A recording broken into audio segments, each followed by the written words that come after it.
శ్రీ లలితా సహస్రనామ స్తోత్రంలోని 635వ నామం గౌరీ. మంత్రస్వరూపంలో శ్రీ గౌర్యై నమః. మనం ఇంతకుముందు 2 నామాలలో అమ్మవారిని ఉమా అని, శైలేంద్రతనయ అని కీర్తించుకున్నాం. ఇప్పుడు ఈ నామంలో శైలేంద్రతనయ అంటే పర్వతరాజు అయిన హిమవంతుని పుత్రిక యొక్క నామాన్ని వసిన్యాది వాగ్దేవతలు తెలియచేస్తున్నారు. ఆ తల్లి యొక్క నామం గౌరీ. ఈ అమ్మవారు హిమాలయాలలోని మంచు వలె తెల్లని వర్ణంతో శోభిల్లుతూ ఉంటారు.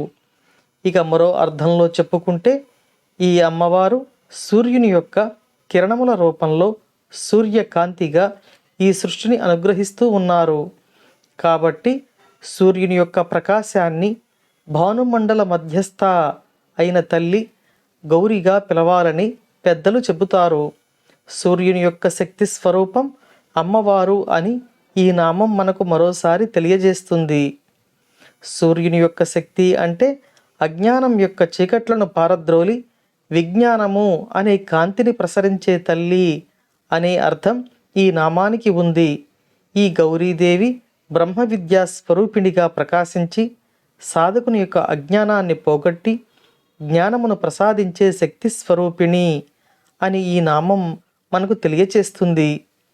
మనం చేసే కుమారి పూజలో 10 సంవత్సరాల వయసున్న బాలికకు చేసే పూజ గౌరీ పూజగా అమ్మవారు సాధకుని అనుగ్రహిస్తారు. 10 సంవత్సరాల వయసు ఉన్న బాలికను గౌరీ అని పిలుస్తారు. ఈ అమ్మ ఆశీర్వాదం మనందరిపై ఉండాలని కోరుకుంటూ ఓం శ్రీమాత్రే నమః.